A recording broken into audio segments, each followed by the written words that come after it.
Squad. Let me just... There, you can see me now. What's going on, Peep Squad? This video is about first episode of Wandavison.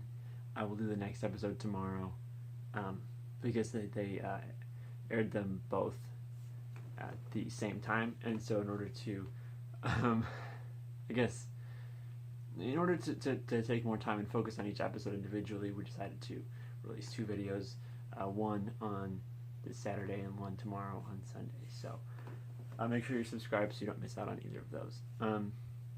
But yeah, this is episode 1. I didn't bother to check what it was called. I'll put it on screen when I'm editing this, but I don't remember what it's called off the top of my head. So, but yeah, I'm not even gonna put up a spoiler warning because there's not a whole lot of spoilers in this episode. Like, I don't know anything more than I did before I saw it, if that makes sense. So basically, this episode, it seems to be that each episode is going to take on a different sort of era of sitcoms.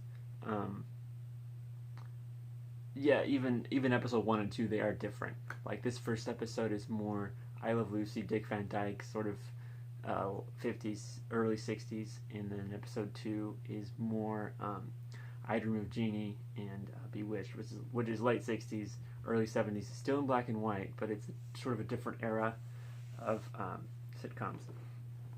Even the opening intro is very reminiscent of the Dick Van Dyke Show. Apparently they consulted Dick Van Dyke when they made that. I don't even know if he's still alive, but apparently they did, I guess. I don't know. But yeah, so the it's a very, very, very sitcom feel to it. It follows there's a heart on the calendar, they don't know what it's for, and so it's shenanigans ensue. Something that's interesting is Agnes's character, and she keeps mentioning in this episode and in the next episode, she references her husband Ralph, I believe his name is. We don't actually see him, and my theory is that we won't until the end, because he might actually be like the main bad guy. We'll have to see about that. It feels like Five Nights at Freddy's in a way, because it seems like the main story isn't important, but everything going on in the background is more important. And that's kind of how, for those of you not familiar with Five Nights at Freddy's franchise, that's kind of how that whole thing works. All the important details are hidden in the background, and I feel like that's the way with this. Literally any line could be taken and could mean anything. So yeah, I'm just trying to think about all the different lines and like, could they have a deeper meaning? Because it's just a one-off thing. I don't know. One thing that I did notice is in this episode, there's a lot of emphasis on children, and I think that that's probably intentional because whoever this dark force is that is trapping them in this sitcom pocket reality really wants them to have kids, and I think that her kids are Wiccan, and I don't remember the other one's name. I don't know, but they're in the Young Avengers, and for whatever reason this evil force wants her to have kids, probably to use them in some malicious way. A lot of the same cast is renewed from, not renewed, but they are just kind of recycled. All the extras in this episode are extras in the next episode. One thing that's interesting is towards the end of the episode, when Vision's boss and his wife are at the house, Vision's boss starts asking questions, and if you look really closely, he isn't even eating, but he just starts miraculously choking. And so I think that Mrs. Hart, whoever she is, she probably has some sort of control over this reality, because he doesn't show up in episode 2.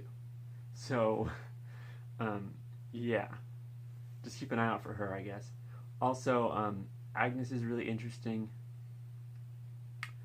I think that she's obviously going to be a big part in the show going forward. We don't know who she is, if she's based on anything existing characters in the comics. We don't know that yet, because Agnes is kind of an alias. so people are sort of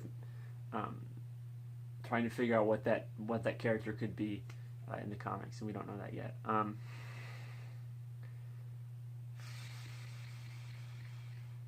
Yeah, so there was this commercial about a toaster, and throughout the commercial there is a red light. It's the only Technicolor thing in the entire episode is this red light, and it keeps blinking a lot quicker and quicker throughout the commercial, and so it probably has some significance to it.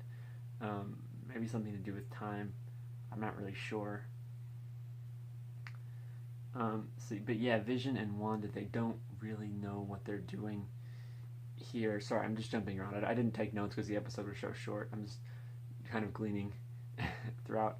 But they don't know. They don't really have any memory, except for just the general stuff. Wanda's from Sokovia, although she doesn't have an accent anymore. For some reason, it just kind of vanished. Maybe it was snapped away. Anyway, they don't really. They don't remember anything. They don't remember how they got married. They don't remember where they came from. They don't remember. Vision doesn't even know what his job is. So they're very much just kind of there, and they're just meant to kind of live through this simulated reality and make children for whatever this cause is. One thing that is interesting is throughout the entire show, it's very much shot like a sitcom of that era. Even down to the audio is compressed. The aspect ratio is in letterbox, meaning they have two black bars going down the side of the screen. It's a square. Obviously black and white. And one thing that is very interesting to me, something that I noticed, is that throughout the sets, it's just mostly wide shots, and the camera just kind of pans from the characters and cuts back and forth. It's nothing really close up until Mr. Hart starts choking, and then we get some of these shots that aren't really, they weren't really used in sitcoms of that time, and there's like they get kind of close-ups. And something that's interesting about that scene is that Mrs. Hart is laughing. If you've noticed, she's laughing, so she's obviously not good.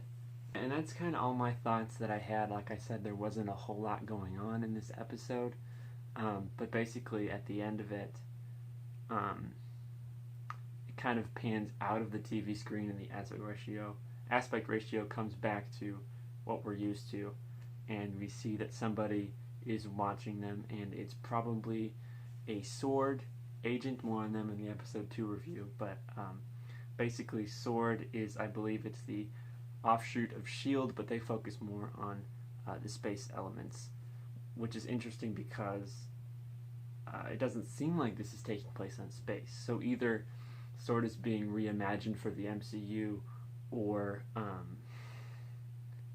they're in space for some reason. I don't know. But all in all, this is actually, I really enjoyed it for what it was. My main thought is that it's very different. One of my biggest issues with the MCU is that it can be very formulaic, and this is very much not that. It's very different and unique, and it's kudos to being different. I guess that's cool.